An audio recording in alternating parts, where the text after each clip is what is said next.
So let's finish the interventions with Pere Monràs. Pere Monràs is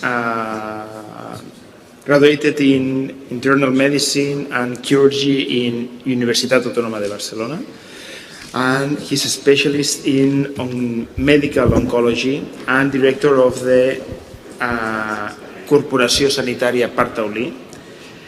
And he's also a master in organizational development and founder of FITA, F-I-T-A, who has been organizing also here today, helping also the World Biomimetics Foundation. So, your turn. Okay, thank you very much. I appreciate so much your extraordinary expertise in this field. I am not a expert. I try to be special in a different point of view, not from the point of view of the object, the nature, but from the point of view of the human people. How we approach to these problems as a human, just normal. I això el que vull dir és que d'alguna forma... And what I mean by that is that in some way we should see if reality really exists or if it's what we see from reality. Does anyone would like to share their opinion? Can I move around? It doesn't matter if I'm not on the camera. The important is that they are on the tape. So my question again, do you think reality exists? Yes, someone was nodding. Well, actually, reality regarded from neurosciences doesn't really exist. It's what we get from reality, what we feel from reality. In this case, has anyone seen any 3D movie? Yes? And what did you do to see that movie? Yeah, you put on some 3D glasses. Without these 3D glasses, oh, sorry, you cannot see the movie properly. You see it diffuminated. Do we have the glasses to see it properly? To see the future? Does the future look like what we have right now? If we pose ourselves these questions, maybe we should think about the best glasses to confront the future, for not being confused about what there is out there and what can we build. I know this topic and or this idea is kind of hard because it really makes us doubt about some conventional ideas, the academia, institutions, the logic of the system. They are aware of what I'm saying. So I am really saying that in the sense of, okay, we are not going to go on the street and demonstrate, but to raise our awareness of what's going on around us so that each of us can act and make decisions accordingly. From what I've seen, only our choices can make a difference. Words cannot change things. Well, we can assume words and translate them into behaviors. And these behaviors do change, do have a transformation effect. But this transformational behavior, and as I was trying to convey this morning in this area, it makes us activate our conscience, our awareness.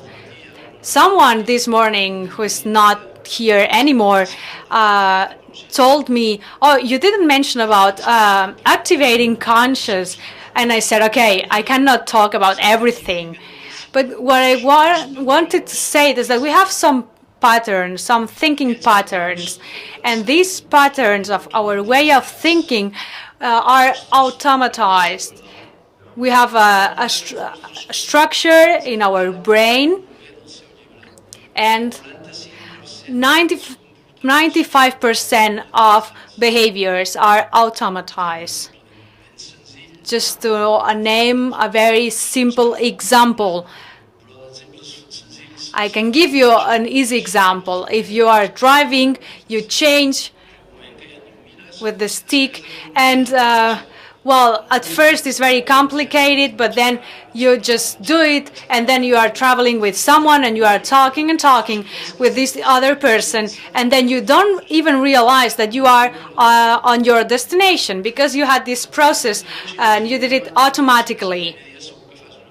And when you are driving an automatic car, I'm sure you at first don't feel comfortable. So you have to activate your pattern, your behavior towards the car in order to act differently.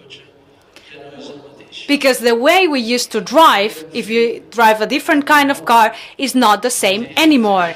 So we have to change our behavior. We have to activate new patterns so that we can try what is useful to me, what is not, what can I use. I know this is very easier said than done. I know that. But I'm talking about our behaviors. What kind of elements are more important than others to see if they are the right elements or not. To see if it's important to jot down everything this guy is saying because it will be useful to me later. But what are actually the most important knowledge sources? What we read, what we have around us, of course, that's important. Yes, because I'm working from what I've learned at the college. What did I learn? Well, I learned to cure diseases, but I wasn't taught to cure people. And I had to make an extra effort to know how to treat people, to treat sick people. And what I experienced is very common elsewhere. When we think that knowledge is something from the outside, we get some patterns and we know, and we get too used to them. And this happens in very different areas. And maybe the knowledge through books is not the best one, but the knowledge from asking someone else, what do you think about it? Because this person is giving me some knowledge which is not, which I cannot read in books, and which is really useful to me, which helps me understand. But as you know, Buddhism says that mind is like a lagoon, where water is very clear, and if we throw stones, we are moving the surface, and we throw more and more stones, which are ideas. Well, I know it's a metaphor, but it is very clear that even though if the water is very, very clear, we won't see the bottom. So we need to have our soul very calm to see clearly. So the inner knowledge source is very profound and also very unknown. This morning I was talking to an oceanographist, and he said that we don't really know anything about our planet because 2/3 of the planet are water, and we don't know what actually is going on the deepest areas of our seas. So this metaphor means that we are always focused on the outside, but not on the inside. As I was saying, we have to keep our mind calm, and maybe, well, there was someone here who could provide us more details about this topic. He's not here anymore. But as I was saying, it's not just the language of our ideas working. There are other languages, such as what's our body telling us? What's our liver saying us? When I do this kind of movement, how do our organs respond? They provide us with so much, but we don't give anything back. We just use them. Maybe we could do something to take out some kind of performance of our capabilities, but regarding them from a different kind of human being, not the human being focused only on thinking through the mind, but thinking through the consciousness and other elements. If we do that, we will be able to understand the reality much better. Taking the example of the 3D movies, without the glasses, we cannot see reality properly. And, well, sometimes we think that maybe we have to transform ourselves in order to evolve. Biodiversity is a fact, and actually is a fact that cannot be denied. And also, it cannot be denied that our patterns are very conventional. We have to discover new forms of behave ourselves. I know this sounds like an opportunity because I know I cannot be there. I don't even know what I know, as Seneca put it very well. But if we are together, we can learn together. Because you bring me something and the other brings me something and so on. So we need some kind of imagination. There was someone in the public this morning talking about social networks. And this person is responsible for a very specific social network for people taking care of Alzheimer patients. And this disease, Alzheimer, is degenerative. I know that if I would be asking you, you will know anyone or someone who has been suffering from this disease, who needs someone to take care 24/7 of them. Yesterday, this network for these very specific people, they had over 176,000 people online. And okay, once they got the people there, they had to ask themselves, okay, what do we do next? So 2,300 of these members decided to organize themselves and to write down what they took from this network, all the benefits, and they could share what they are living, what they are going through.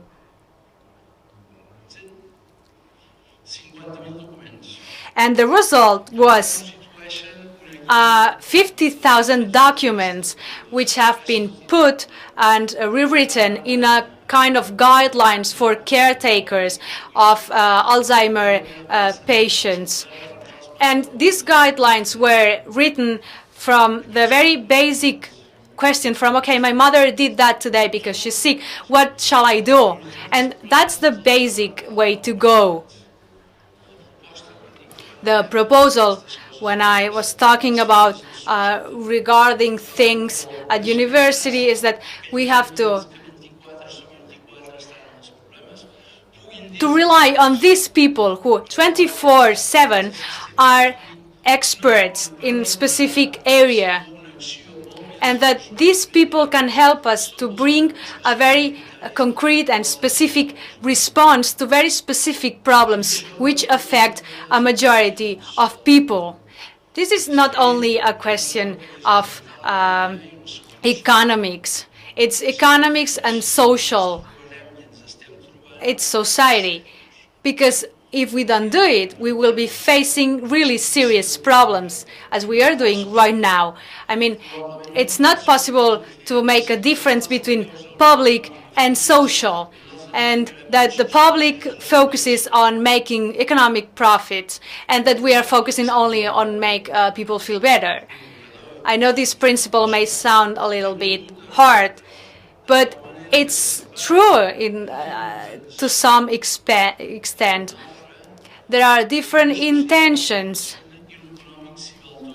and it seems that social is founded by institutions, but as economics goes, then you can do anything you like.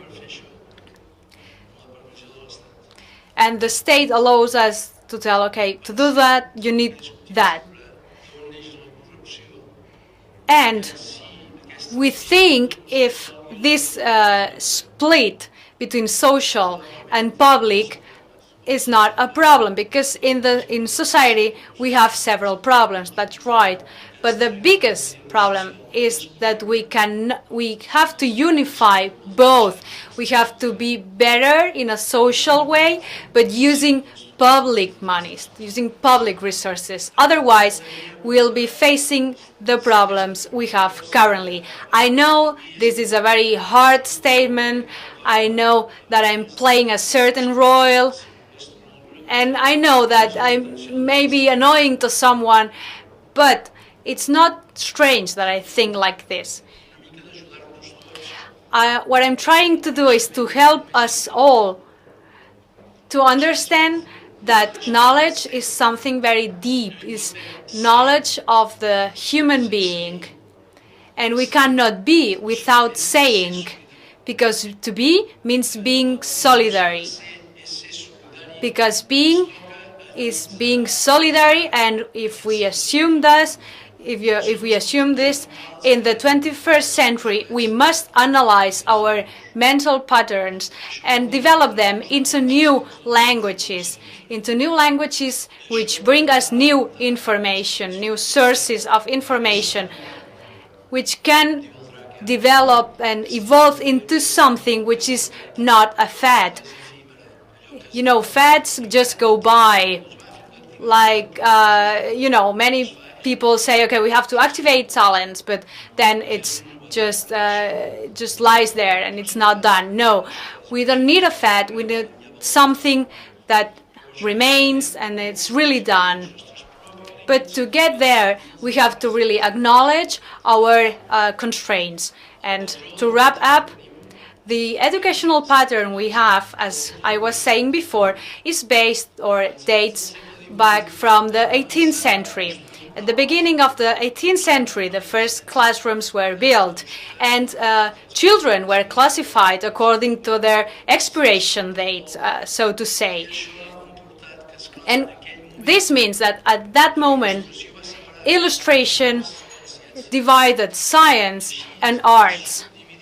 And from this first division, the first split, both areas have been split in very tiny areas. And we have someone who really knows how works a very specific element, but does not know anything about arts, for instance. You know, the experience has to go hand by hand by the knowledge of the whole. If we don't do that, we cannot really resolve things because we are not really capable of that. I am putting that this way because I know I've seen that on my own flesh. I've been working for long in health services, and I'm really convinced that it's not possible to have a society curing diseases and healing diseases, but not a society that really takes care of the others, because otherwise the system will collapse. And to do this, we need to be brave, and we have to hold some kind of intelligence of freedom. All that being said, I know maybe I dare to suggest that you reflect on that and to reflect on biomimetics, which brings us closer to nature. But in order to do that, we need to find the patterns to see the right way to do it. But people are not they are not fools. They are very smart. The knowledge is not only in the experts, but it's also a grassroots thing. And we have to use people at their, we have to use actually what they can bring us, what they have to offer. If we don't do that, we will be missing an opportunity. So I invite you to think about it and to share these moments and now I just give you with all these things in mind. Thank you very much.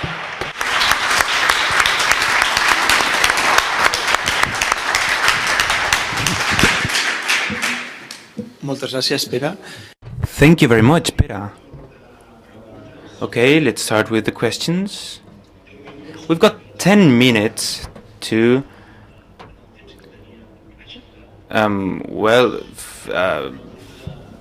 finish with our schedule. Okay, does the audience have any questions?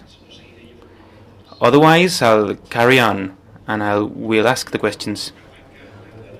Okay, to wrap up, I'd like to ask a question to the 4 panelists. After what Pere has said, what should be the first step from each field to start developing biomimetics in the best way? What should be the first step to develop or to try and contribute to developing biomimetics the best way? Well, I have to be coherent. I think there's no such first step. I think there's a series of elements which have to simultaneously go forward, because conventional thought is sequential. First we'll do this and then the other thing.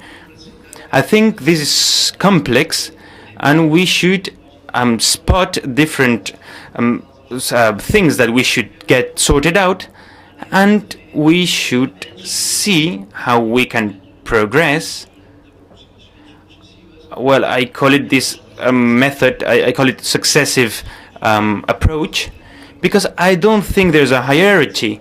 Everything is interconnected, so everything has to move forward at the same time. I think this question is ambiguous, but I think this is the introduction of the adoption of a new methodology. David? I agree with his answer, but I'd also say that I think some of these steps have already been taken. I mean, I said I was late today. I was at the airport, and I was noticing that even the planes, a lot of the designs are biomimetic in some ways, but they're not even calling it that. They're not realizing that. The little winglets you see on the planes are modeled on the feathers, the leading edge of the hawk wing and things. I think a lot of the steps have been taken. I think it's a question of crystallizing those steps and raising awareness of the opportunity, as I said, the opportunities. What are the benefits of doing this? And maybe amassing what's already been done into studies, saying these are the things we've done so far, these are the things we're looking at in future. And I think that would be very powerful to look at that and say, this is the potential, this is what we've seen, and this is the potential of where it can go. Thank you, David. Lynn? And David, in the study we just completed, we tried to actually do some of that, and I think you're right that more of it can be done.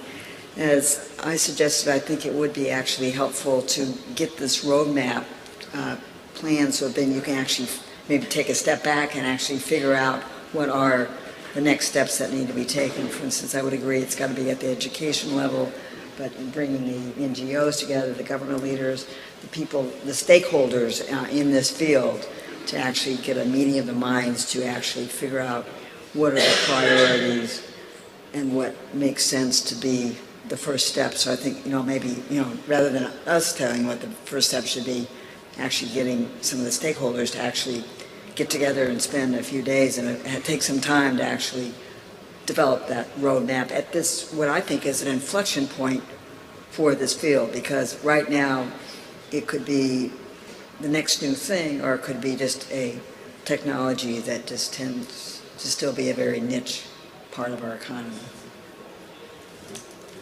Nice. I thought when Pere asked what reality was, we were at a starting point. And in 1959, a Chilean biologist wrote and figured a theory called autopoiesis, and self-making or self-assembling for biology and cognition. And I think Pere and David and Lynn have all come around to ways of thinking and ways of discussing things that are related to reality, that each of us needs to talk to somebody else, and each of us needs to be involved in an educational process. And the paper that was written about reality in 1959 is really beautiful title. It's called What the Frog's Eyes Told the Frog's Brain. Very nice. And what the frog's eyes told the frog's brain is that the frog sees reality different than we see reality. So I think our first step is understanding that my reality isn't your reality and your reality isn't mine, and that ways of talking become very important. You know, that perhaps biomimicry is really begun when the first person picked up a stone and used it for a hammer or as a weapon. And maybe the first economics began when they started trading that hammer for food. And so it's a very, very long trail of education, and I think it's been a quite wonderful conference for discussing these sort of interrelated and integrating ideas of education and economics. Usually I don't come across discussions of economics with architecture or with design, so for me it's been eye-opening. Thank you very much to all of you. If there is the last opportunity to make a question. So, I think we have been very efficient. There has been, I have been counting, and there has been 20 different people making interventions today. So, from 11 to 7. So, I can say that, well, this efficiency can make us nearer to nature. It's nice to know that to the same question we have 4 different answers, no? Which is the first step? There is no first step. We are in the right step. We have to make a step back, and then we have to be a frog. So, well, I want to thank to all of you for coming and lecturing, for coming and hearing, and I hope also for coming and learning a lot about biomimetics. I want to thank also to the photographer, the waiters, the translator, the cooker, the managers, the video people that is here, the back office. Thanks to Daniel Fuentes and the World Biomimetic Foundation to have this opportunity to learn with all of you in order to be more adaptive, as Derwin is saying. And let's say, I would like to say that instead of making a roadmap, let's try to make a bridge map, no? Trying to make these connections between all of us. I want to remember you that Dennis has left some of his documents in order if you are interested about his last projects. And thank you very much for coming.